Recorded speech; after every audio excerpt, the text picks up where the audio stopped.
So hello students, आज हम बात करेंगे कि नीट के बच्चे को किस तरह से लॉन्गर टर्म तक अगर पढ़ाई करनी हो तो किन किन टिप्स को फॉलो करें। क्योंकि बहुत सारे बच्चों के साथ ये प्रॉब्लम रहती है कि जब वो पढ़ाई करते हैं तो लॉन्ग आवर्स तक वो पढ़ाई नहीं कर पाते हैं। और एक तरह से ये एक प्रॉब्लम हमेशा ही हर किसी के साथ रही है जो बच्चा तैयारी करता है नीट के लिए, क्योंकि लॉन्ग टर्म तक आपके पास बैठना, पढ़ाई करना, उन चीजों को समझना ये हमेशा ही दिखती रहेगी। तो हम आज उस टॉपिक के बारे में जो सबका आपके पास कहीं ना कहीं डिफिकल्टी का टॉपिक है उसके बारे में बात करेंगे कि आप किस तरह से स्पेसिफिकली अपने उन आवर्स को बढ़ा पाएंगे, लॉन्गेविटी को बढ़ा पाएंगे, किस तरह से आपको कौन कौन से टिप्स को फॉलो करना चाहिए कि आप स्पेसिफिकली बहुत लंबे समय तक अगर तैयारी करना चाहें तो आप तैयारी कर सकें। तो चलिएगा शुरुआत करते हैं इस वीडियो की कि आपको कौन कौन से टॉपिक्स को फॉलो या टिप्स को फॉलो करना चाहिए।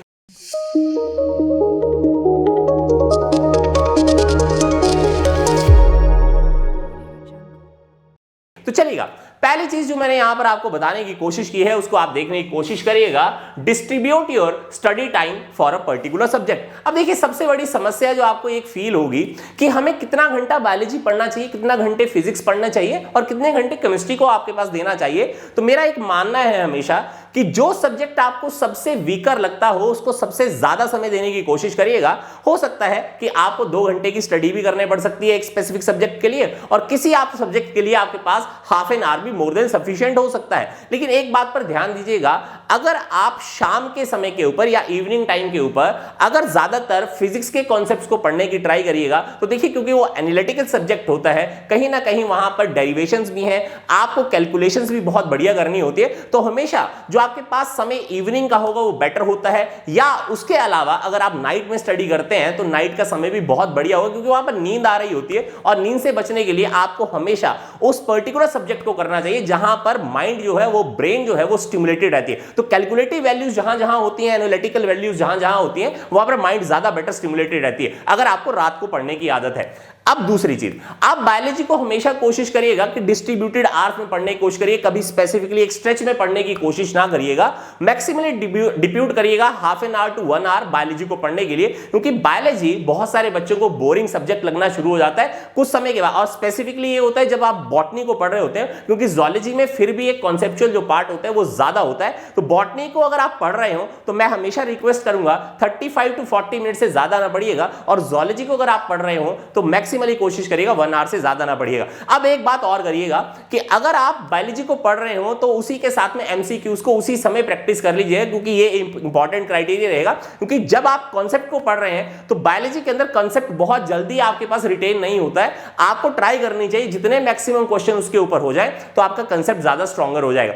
Same is the situation with the chemistry. Chemistry को भी आपको समय ज्यादा नहीं देना है, 1 से 1.5 घंटा मोर देन सफिशिएंट टाइम होगा, इससे ज्यादा ना दें। एमसीक्यू की प्रैक्टिस आपको ज्यादा बेटर इस नीट के एग्जामिनेशन के अंदर करनी है, क्योंकि आपके पास एमसीक्यूज ही एग्जामिनेशन में आएंगे। थ्योरेटिकल पोर्शन नहीं है जैसा आपके +1 में आया था या आप +2 में आप एग्जामिनेशन दे रहे थे, जहां पर आपके पास थ्योरेटिकल चीजों को ज्यादा पूछा जाता है, एमसीक्यू को कम पूछा जाता है। अब आपके एमसीक्यू ही होंगे, तो इसीलिए practice makes a man perfect. तो प्रैक्टिस ही हमें एमसीक्यू के करनी है, तो एमसीक्यू ज्यादा करिएगा। और एक मेरा मानना है 50 क्वेश्चंस अ डे पर सब्जेक्ट आप अगर कर रहे हो तो मोर देन सफिशिएंट होता है। जैसे मान लीजिए अगर जूलॉजी में 50 क्वेश्चन अगर एक दिन में कर लिए जाएं, बॉटनी में 50 कर लिए जाएं, फिजिक्स में 50 कर लिए जाएं और केमिस्ट्री में कर लिए जाएं, तो एक दिन में आप ऑलमोस्ट 200-250 आपके पास कहीं ना कहीं क्वेश्चन करने के एक तरह से कैपेबिलिटी रखे हैं। और पूरे महीने के अंदर आप खुद ही सोच लीजिए 6 से 7 हजार आपने क्वेश्चन कर लिए होंगे। तो ओवरऑल अगर आप देखें तो मैक्सिमली आप 60 to 70,000 क्वेश्चन एक ईयर में कर लेते हैं, और उन्हीं में से कहीं ना कहीं आपके पास क्वेश्चन आएगा। इससे ज्यादा जरूरत नहीं होती। लेकिन आप एक ध्यान दीजिएगा,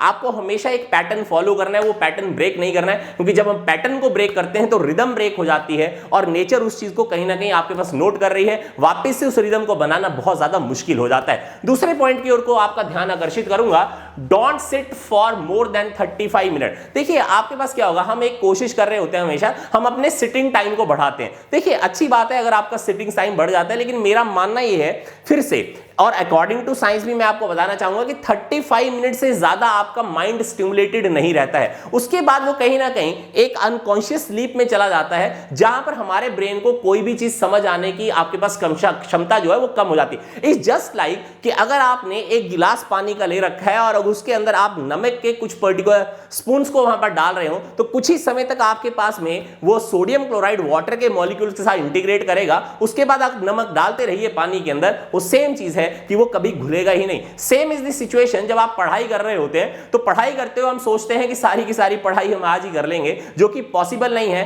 तो ब्रेन को भी थोड़ा सा ब्रेक देने की आपको पक्का टेंडेंसी होनी चाहिए। दूसरी चीज मैं हमेशा कहता हूं, ब्रेक देना इसलिए भी जरूरी है क्योंकि जब आप स्टैग्नेंट पोजीशन में एक लंबे समय तक बैठे रहते हैं तो ब्लड सर्कुलेशन ज्यादा बेटर नहीं हो पाती है। जो डीऑक्सीजनेटेड ब्लड है उसकी पूलिंग आपके पास कहीं काफ मसल में होना शुरू हो जाती है, तो ब्रेन को उतना ब्लड ऑक्सीजनेटेड नहीं मिल पाता है, क्योंकि डीऑक्सीजनेटेड ब्लड ही आपके हार्ट में वापस नहीं पहुंचता है, जो ऑक्सीजनेट होने के लिए लंग में जाना था, ताकि वो वापस से आपके कहीं ना कहीं हार्ट में आता, तब आपके ब्रेन को सप्लाई होता। तो थोड़ा सा समय दीजिए, 35 मिनट्स के बाद में थोड़ा सा ब्रेक लीजिए, थोड़ा सा वॉक कर लीजिए 5 to 10 मिनट, उसके बाद वापस से पढ़ने अगर आप चाहते हैं तो पढ़ भी सकते हैं। एक और चीज के ऊपर ध्यान आकर्षित करूंगा, टेक हेल्दी न्यूट्रिशनल डाइट। अब देखिए यहां पर एक इंपॉर्टेंट चीज क्या होती है, मैक्सिमम बच्चे जो है वो हॉस्टल्स में रह रहे होते हैं या पेइंग गेस्ट में रह रहे होते हैं, जहां पर न्यूट्रिशनल आपके पास फूड की कहीं ना कहीं स्टैग्नेंसी हो जाती है, वो उतनी चीज प्रोवाइड नहीं कर पाते जितनी उनको प्रोवाइड करनी चाहिए।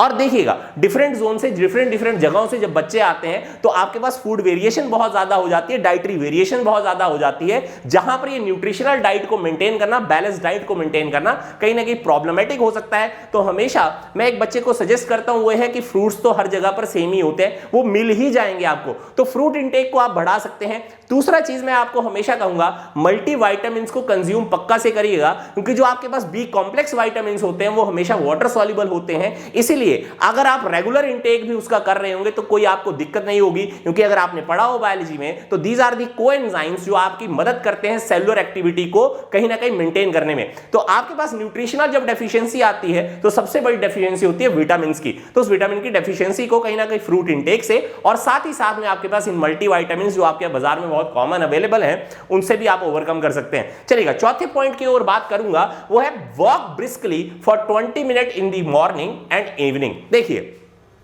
पूरा दिन पढ़ाई करना ही जरूरी नहीं है, हमेशा एनवायरनमेंट के साथ बातचीत करना भी जरूरी होता है। एनवायरनमेंट बहुत सारी ऑक्सीजन पड़ी है, और देखिएगा जब भी हमारी बॉडी स्ट्रेस में होती है तो सबसे बड़ा इंपॉर्टेंट जो फैक्टर आपकी बॉडी में हो रहा है वो ये है कि ऑक्सीजन टेंशन प्रोड्यूस हो रही है। अब आप बोलेंगे सर ये ऑक्सीजन टेंशन क्या नाम हो गया? देखिए सिंपल सी कहावत है, जब हम स्ट्रेस में होते हैं तो हमारी बॉडी के अंदर ऑक्सीजन का अमाउंट रिड्यूस हो जाता है, कार्बन डाइऑक्साइड का अमाउंट बढ़ रहा होता है। एक इसको नॉर्मल भाषा के अंदर हाइपोक्सिया भी कहा जा सकता है, जब ब्लड के अंदर ऑक्सीजन की कमी हो जाती है। तो it's a stress state for your body. उस चीज को ओवरकम करने के लिए आपको एनवायरनमेंट से ज्यादा ऑक्सीजन इनहेल करने पड़ती है, जो कि आपके पास मॉर्निंग और इवनिंग में सबसे ज्यादा आपके पास मिलती है एनवायरनमेंट, क्योंकि वहां पर कंडेंसेशन हो रही है उस ऑक्सीजन की, जो आपके पास आपको इनहेल करने के लिए मोर देन सफिशिएंट अमाउंट में अवेलेबल होगी। तो मॉर्निंग की 20 मिनट वॉक, और वो भी देखिएगा मैंने ब्रिस्कली लिखा है, ब्रिस्कली इसलिए लिखा है ताकि आपके पास जो ब्लड फ्लो हो वो फास्टर रेट पर हो जब आप ऑक्सीजन को इनहेल करें। तो ऐसा नहीं कि बिल्कुल ही नॉर्मल वॉक कर लिया, थोड़ा सा तेज चलने की कोशिश करेंगे तो आपका हार्ट जो है वो भी स्टिमुलेटेड रहेगा, ब्रेन भी स्टिमुलेटेड रहेगी, और सारी मसल्स भी आपकी स्टिमुलेटेड रहेंगी। आप जितना अमाउंट ऑफ ऑक्सीजन इनहेल करेंगे आपके एवरी सेल को मिल रहा होगा, ताकि आपकी पूरी बॉडी की एनर्जी जो है वो कहीं ना कहीं रीसिंथेसाइज होकर मूव हो सके। ये चीज पक्का से ध्यान दीजिएगा। इसके बाद मैं लास्ट पॉइंट के ऊपर आपको ध्यान आकर्षित करना चाहूंगा, जहां पर मैंने लिखा है कि आपको 5 से 6 घंटे की स्लीप जो है वो कंटिन्यूअसली लेना जरूरी होगा, और स्पेसिफिकली आपको स्लीपिंग टाइम जो है उसको फिक्स करना जरूरी है। देखिए होता क्या है, बहुत सारे बच्चे एक कोशिश ये करते हैं कि मैं रात को पढ़ाई करूंगा। देखिए रात को पढ़ाई करना कोई बुरी बात नहीं है, लेकिन वहां पर एक दिक्कत आपके साथ होगी, उसको कहते हैं सर्काडियन रिदम के अंदर डिस्टर्बेंस। अब होता क्या है, वहां पर जो बच्चा रात के समय पढ़ रहा होता है उसको दिन के समय नींद आती है। अब मान लीजिए आप सुबह क्लासेस को लगाने जाना हो और आपके पास में आपने सुबह 9 बजे से क्लासेस को अटेंड किया, 10 बजे आपको नींद लगना शुरू हो जाए, आप उतना अलर्ट ना हो पाए, तो टीचर के द्वारा पढ़ाई गई चीज जब आपको समझ ही नहीं आएगी तो आप सेल्फ स्टडी से भी कितना बेटर उसको समझ पाएंगे। आप इस चीज को जरूर समझिए, अपने आप स्लीपिंग आवर्स को डिफाइन करिए कि आप रात को 12 बजे सोना चाहते हैं, 11 बजे सोना चाहते हैं, 1 बजे सोना चाहते हैं। आपको इस तरह से उन स्लीपिंग आवर्स को मैनेज करना है कि कि आपकी क्लास लगाने से पहले, जो सुबह आप क्लास लगाने के लिए जाएंगे 2 घंटा पहले आप उठ जाएं और उसके बाद सारी चीजों को मैनेज कर पाएं, चाहे वो आपका नहाना धोना हो, चाहे आपका ब्रेकफास्ट करना हो, जो आपकी किताबें आपको मैनेज करनी है, जो आपको लेकर जानी है इंस्टीट्यूट के, वहां पर आप उसको ले जाने के लिए पूरी तरह से प्रतिबद्ध तैयार हो सके। एक बात को ध्यान देकर चलेगा, स्लीपिंग आवर पक्का से फिक्स करिएगा और continuous sleep for 5 and 6 our is mandatory, ताकि आपकी ब्रेन पूरी तरह से रेस्ट की स्टेट में आ सके और वापस से उतनी एनर्जी एक्युमुलेट कर सके ताकि आप दिनचर्या के अंदर उस चीज को फॉलो कर सके। इसके अलावा हम एवरी संडे के ऊपर एक मास्टर क्लास आपको प्रोवाइड करते हैं, जहां पर मैं आपके साथ उन टेक्निक्स के बारे में बात करता हूं कि आप किस तरह से अपने ब्रेन के मैक्सिमम पोटेंशियल का यूटिलाइजेशन कर सकते हैं ताकि आप बायोलॉजी में 360/360 स्कोर कर पाए, या अगर आप ओवरऑल 720/720 स्कोर करना चाहते हैं तो वो कर पाए। तो एवरी मास्टर क्लास के अंदर अगर आपको एडमिशन लेनी हो तो डिस्क्रिप्शन बॉक्स के अंदर आपका लिंक मौजूद है, आप उसको क्लिक करिए। एवरी संडे मैं आपके साथ मास्टर क्लास के लिए अवेलेबल हो जाऊंगा। इसके अलावा देखिए, बहुत सारी आप कहीं ना कहीं रेफरेंस बुक को कहीं ना कहीं पढ़ रहे होते हैं और उनको पढ़ते पढ़ते आपको एक चीज दिक्कत महसूस होना शुरू हो जाती है कि इतने सारे पेजेस को मैं किस तरह से याद कर पाऊंगा।